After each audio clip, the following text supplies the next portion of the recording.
بسم اللہ الرحمن الرحیم۔ عزیز طلبہ و طالبات، السلام علیکم ورحمۃ اللہ۔ آج ہم شروع کر رہے ہیں لیسن نمبر 11، جس کا ٹائٹل ہے آئی ہیو اے ڈریم۔ یہ دراصل مارٹن لوتھر کنگ جونیئر، جو کہ امریکہ کا ایک سیاہ فام لیڈر تھا، اس کی تقریر سے ایک اقتباس ہے۔ مارٹن لوتھر کنگ جونیئر نے 1950 سے لے کر 1960 کے عرصے کے درمیان چلنے والی انسانی حقوق کی تحریک میں اہم کردار ادا کیا۔ اس تحریک کا مقصد سیاہ فام لوگوں کے لیے برابر کے حقوق حاصل کرنا تھا۔ مارٹن لوتھر کنگ جونیئر نے یہ تقریر 28 اگست 1963 کو واشنگٹن میں لنکن میموریل ہال کے سامنے ملک کے طول و عرض سے اکٹھے ہونے والے تقریباً 2.5 لاکھ سیاہ فام لوگوں کو مخاطب کرتے ہوئے کی۔ اس تقریر میں وہ سیاہ فام لوگوں کی برابری کے حقوق حاصل کرنے کی جدوجہد میں پیش آنے والی تکالیف پر ان کی حوصلہ افزائی کر رہے ہیں۔ وہ سیاہ فام لوگوں سے کہہ رہے ہیں کہ وہ مساوی حقوق کی جدوجہد میں پیش آنے والی تکالیف اور مصائب پر دل برداشتہ نہ ہوں، اور اس یقین کے ساتھ کام جاری رکھیں کہ ناکردہ جرم کی سزا نجات کا باعث ہوتی ہے۔ اپنے علاقوں میں وہ یہ پیغام لے کر واپس جائیں کہ موجودہ مایوس کن صورتحال تبدیل ہو جائے گی۔ ایک دن آئے گا کہ وہ بھی سفید فام لوگوں کے برابر حقوق حاصل کرنے میں کامیاب ہو جائیں گے۔ مارٹن لوتھر کنگ جونیئر کو 4 اپریل 1968 کو قریباً 39 برس کی عمر میں جیمز ایل رے نامی ایک مجرم نے گولی مار کر ہلاک کر دیا۔ 15 جنوری کو امریکہ میں ان کی یاد میں عام تعطیل ہوتی ہے۔ سیاہ فام لوگوں کے حقوق کے لیے پرامن جدوجہد کرنے پر بعد از مرگ مارٹن لوتھر کنگ کو نوبل انعام برائے امن سے نوازا گیا۔ عزیز طلبہ و طالبات، آپ سوچ رہے ہوں گے کہ اگر مارٹن لوتھر کنگ جونیئر ہے تو لازماً مارٹن لوتھر کنگ سینئر بھی ہوگا۔ جی بالکل ٹھیک، آپ نے بالکل ٹھیک سوچا۔ Martin Luther king senior Martin Luther king junior کا باپ اور ایک عیسائی مبلغ تھا۔ سول رائٹس موومنٹ کے ابتدائی دور کی شخصیات میں ان کا شمار ہوتا تھا۔ مقدر کی ستم ظریفی کہیے کہ جیتے جی بیٹے کے قتل کا سانحہ برداشت کرنا پڑا، اور بیٹے کی وفات کے یا اس کے قتل کے 16 سال بعد 1984 میں مارٹن لوتھر کنگ سینئر کا انتقال ہوا۔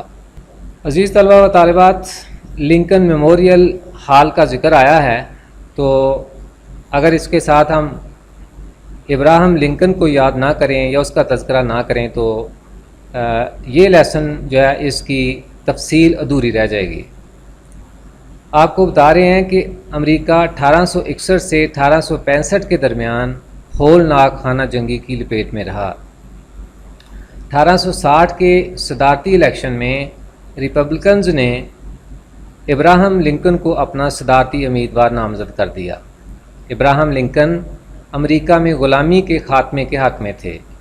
دوسری طرف امریکہ کی چند جنوبی ریاستوں میں غلامی کا رواج تھا۔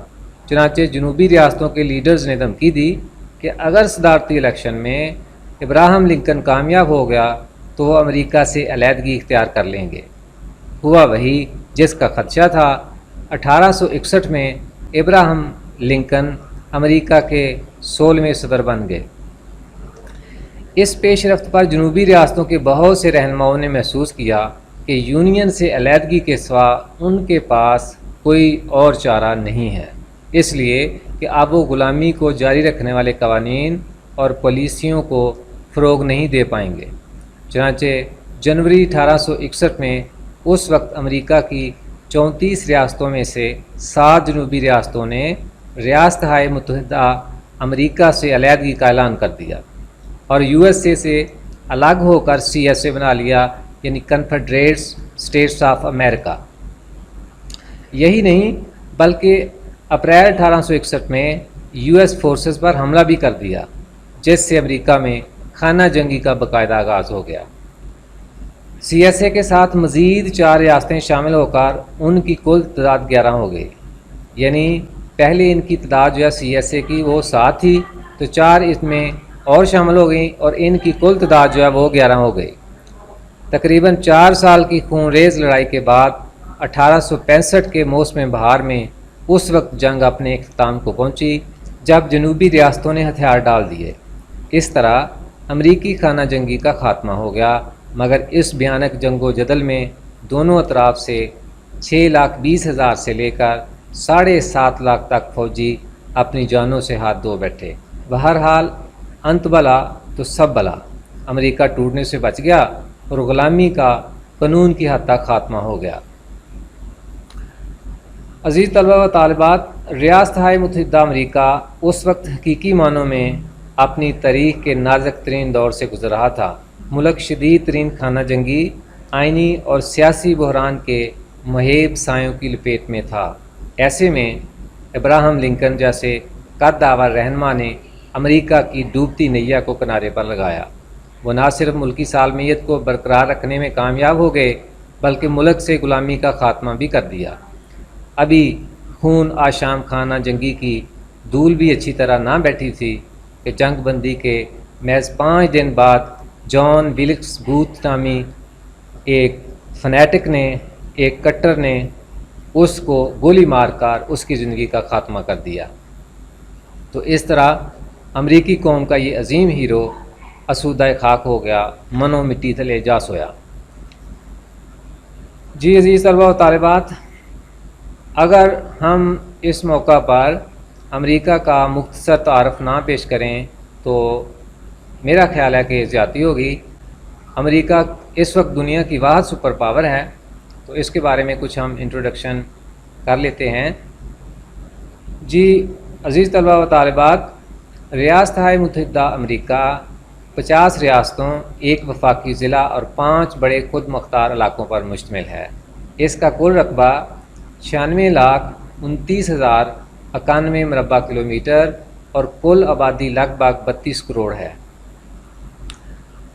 آبادی کے اعتبار سے تیسرے اور رقبے کے اعتبار سے یہ دنیا میں چوتھے نمبر پر ہے، یعنی آبادی کے اعتبار سے اس کا تیسرا اور رقبے کے اعتبار سے یہ دنیا کا چوتھا بڑا ملک ہے۔ واشنگٹن ڈی سی اس کا دارالحکومت اور نیو یارک سب سے بڑا شہر ہے۔ آج سے تقریباً 500 سال پہلے امریکہ کے بارے میں کوئی بھی نہیں جانتا تھا۔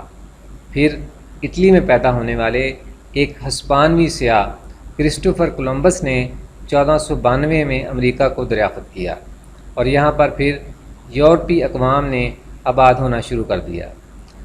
17ویں صدی عیسوی میں برطانیہ نے یہاں اپنی 9 آبادیاں قائم کرنا شروع کر دیں۔ 1624 عیسوی میں البانی اور نیو یارک کے علاقوں میں بلندیزی 9 آبادیاں نیو نیدرلینڈز کے نام سے قائم ہوئی۔ اس طرح مختلف یورپی ممالک کی 9 آبادیاں یہاں بنتی چلی گئیں۔ ان 9 آبادیوں میں آپس میں چپکلش اور بعض اوقات جنگ و جدل تک نوبت پہنچ جاتی تھی۔ اس کے ساتھ ہی برطانوی حکومت نے اپنی 9 آبادیوں سے واقعتاً 9 آبادیاتی سلوک شروع کر دیا۔ ان کا استحصال کرنے کے لیے آئے دن نئے ٹیکس عائد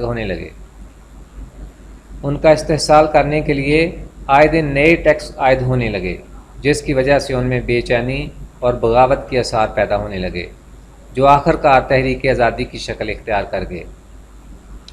5 ستمبر 1774 کو فلاڈیلفیا میں 13 برطانوی 9 آبادیوں کے نمائندوں کا ایک اجلاس منعقد ہوا، جسے فرسٹ کانٹیننٹل کانگریس کا نام دیا گیا۔ اس میں برطانوی حکومت کے خلاف سول نافرمانی کی قرارداد منظور ہوئی۔ براعظمی کانگریس نے یعنی فرسٹ کانٹیننٹل کانگریس نے 4 جولائی 1776 عیسوی کو اعلان آزادی پر دستخط کر دیے۔ مارچ 1782 میں برطانوی کابینہ نے امریکہ کی خود مختاری کو تسلیم کر لیا۔ 1799 عیسوی میں پہلی بار صدر کا عہدہ تخلیق کیا گیا اور جارج واشنگٹن امریکہ کے پہلے صدر منتخب ہو گئے، جسے امریکی قوم بابائے قوم کا درجہ دیتی ہے۔ عزیز طلبہ و طالبات، اس کے ساتھ ہی ہماری اس ویڈیو کا وقت ختم ہوتا ہے۔ ٹرانسلیشن کی ویڈیو کے ساتھ پھر حاضر ہوں گے، تب تک فی امان اللہ، السلام علیکم ورحمۃ اللہ۔